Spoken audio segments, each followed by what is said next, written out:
Selamat datang di penelusuran mendalam kita kali ini. Kita bakal bahas sesuatu yang transformatif banget, perjalanan seorang mu'alaf. Ya, orang yang memilih memeluk Islam. Betul. Ini bukan sekedar, ya tahu kan, ganti status di KTP aja, tapi ini perubahan hidup yang fundamental. Bener banget. Sumber kita kali ini, laporan komprehensif soal strategi dakwah, terus juga soal pemenuhan kebutuhan para mu'alaf di Indonesia. Oke, menarik nih. Misi kita ya pengen paham lah gimana kompleksnya pengalaman mereka. Jauh setelah seremoni syahadat itu loh. Setelah syahadat itu justru awalnya ya. Nah itu dia. Dan kenapa dukungan holistik menyeluruh gitu jadi kunci banget. Anda bakal dengar soal pencarian mereka, panggilan jiwa, sampai pengaruh sosial. Lengkap ya. Tapi ada satu yang, kayak paradoks gitu. Seringkali masuk Islam itu bawa damai yang luar biasa. Tapi di saat yang sama, momen itu juga bisa bikin seseorang menghadapi tantangan baru. Psikologis, sosial, ekonomi. Wah, berat. Betul-betul. Paradoks itu intinya sih. Oke, mari kita bedah ini ya. Siap. Kalau kita lihat dari sisi psikologis ya, ini kan proses membentuk ulang jati diri. Restrukturisasi identitas gitu ya. Iya, betul. Dan itu nggak instan, nggak terjadi semalam. Ada fase bingung, ragu. Wajar ya itu. Wajar banget. Sebelum akhirnya kesadaran baru itu, mapan. Kalau pakai teori identitas sosial, itu ada tahapannya. Gimana tuh tahapannya? Ya, pertama, dia lihat dirinya sebagai Muslim. Terus, dia coba serap nilai-nilai baru. Nah, seringnya, dia bandingin juga sama kelompok lamanya. Oh, oke. Perbandingan itu ya? Iya, makanya di sini penting banget interaksi yang hangat sama komunitas Muslim yang baru. Itu ngebantu banget. Dan dari luar tekanannya bisa dahsyat banget ya.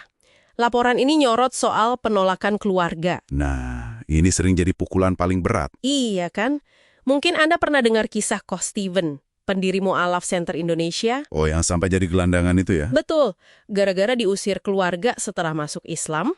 Nah, pergulatan batin yang tadi Anda sebut, ketemu penolakan keras kayak gini. Wah, itu Apa ini yang memicu krisis berantai itu? tepat sekali. Bisa jadi pemicu krisis berantai. Masalah spiritual bisa nyambung ke sosial, terus ke psikologis, ujungnya ekonomi juga kena. Jadi domino efek gitu ya? Iya. Bayangin aja, dukungan emosi, finansial, hilang semua seketika. Belum lagi stigma. Stigma. Terutama kalau dari minoritas ganda gitu ya, misal Tionghoa Indonesia. Nah, itu bebannya double. Ada juga dinamika gender sih. Oh iya, gimana bedanya laki-laki sama perempuan? Kalau laki-laki mungkin bebannya lebih ke peran baru sebagai kepala keluarga muslim. Tanggung jawabnya kan bebas ya. Iya juga. Kalau perempuan, mu'alafah sebutannya, tantangannya mungkin lebih kelihatan. Soal penampilan, misalnya pakai hijab. Tapi menariknya, Iya, menariknya, sumber ini bilang mu'alafah itu seringkali lebih istiqomah, lebih teguh gitu belajarnya. oh gitu ya, kenapa ya kira-kira? Mungkin karena perubahannya lebih kelihatan ya, jadi motivasinya juga lebih kuat. Dan tentu aja, kalau pindah agamanya karena nikah, peran pasangan itu vital banget. Ini nyambung langsung nih ke kebutuhan para mu'alaf yang ternyata luas banget. Jelas lebih dari sekedar ngucapin syahadat kan? Jauh lebih dari itu. Fondasi spiritual, pemahaman agama, itu dasar banget. Fondasi itu apa aja contohnya? Ya, pertama akidah. Itu soal pokok iman. Terus tauhid, keyakinan soal keesaan Tuhan. Ini harus kokoh. Biar nggak goyah ya? Betul. Terus juga butuh bimbingan fik. Itu aturan praktis ibadah sehari-hari. Kayak toharoh, cara bersuci, terus tata cara sholat. Penting itu buat praktek langsung? Penting banget. Nah, laporan ini juga kritik pembinaan yang kadang dangkal. Maksudnya dangkal gimana? Ada contoh miris. Mu'alaf udah 30 tahun, tapi masih belajar Iqra. Hah? Serius? Iqra kan dasar banget buat baca Quran ya? Iya, ini nunjukin perlunya panduan yang lebih serius, lebih terstruktur. Jangan sampai jadi mu'alaf seumur hidup yang gitu-gitu aja. Waduh, selain tuntunan agama nih, setelah mereka kehilangan dukungan lama, pasti butuh dukungan emosi sama sosial yang baru ya? Pasti. Mereka butuh keluarga baru istilahnya. Keluarga baru? Disinilah kekuatan ukhuwah, persaudaraan dalam Islam. Jadi penting banget. Jadi obat buat rasa asing itu loh. Uhuwah ya? Iya, dukungan sosial itu kan macam-macam ya. Ada yang sifatnya emosional, rasa diperhatiin gitu. Ada penghargaan, dihargai. Terus instrumental, Instrumental itu bantuan praktis. bener, bantuan praktis. Dan informasional, kayak nasehat atau bimbingan. Peran mentor di sini gede banget. Mentor pribadi gitu ya. Idealnya gitu. Ada yang dampingin secara personal. Lalu, nah ini masalah perut.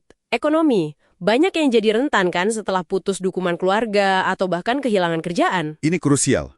Dan disinilah zakat punya peran penting. Zakat, ya. Iya, Al-Quran jelas nyebut mu'alaf itu salah satu asnaf. Golongan yang berhak terima zakat. Oh, jadi itu memang hak mereka ya, bukan sekedar belas kasihan. Betul, itu hak mereka. Nah, yang menarik, ada pergeseran penting nih yang disorot laporan ini. Pergeseran gimana tuh? Dari bantuan zakat yang sifatnya konsumtif, cuma buat makan sehari-hari, ke arah yang produktif. Produktif. Contohnya? Banyak lembaga amil zakat, LAZ, sekarang punya program modal usaha kecil atau pelatihan keterampilan. Oh, bagus itu. Tujuannya jelas, mengubah mustahik, penerima zakat, jadi muzaki, pemberi zakat. Ini soal kemandirian dan jaga martabat mereka juga. Keren sih itu. Memberdayakan ya. Iya. Oh ya, jangan lupa juga kebutuhan praktis kayak bantu urus perubahan data agama di KTP atau KK. Itu penting juga loh. Bener juga. Administrasi itu kadang ribet ya. Oke, dengan semua kebutuhan kompleks ini, gimana dong strategi dakwah sama pembinaan yang efektif menurut laporan ini? Kuncinya ada dua pendekatan utama sih. Pertama, dakwah bil hikmah. Hikmah itu bijaksana ya. Iya, dakwah dengan bijaksana, penuh pemahaman, nggak maksa. Kedua, dakwah bilhal. Bilhal? Itu apa lagi? Itu dakwah lewat contoh nyata. Perilaku, akhlak yang baik, itu ngefek banget. Jadi nggak cuma ngomong ya? Justru contoh itu sering lebih kuat. Karakter pendakwahnya juga penting. Dia ikhlas nggak, sabar nggak, santun nggak. Itu pengaruhnya besar. Peran lembaga gimana? Penting juga. Lembaga yang terorganisir. Laporan ini kasih contoh kayak MSIP.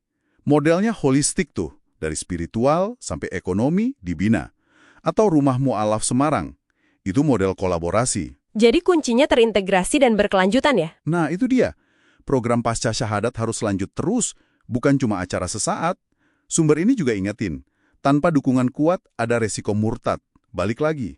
Wah, sayang banget ya kalau gitu. Iya, terutama kalau masuk Islamnya awalnya karena nikah.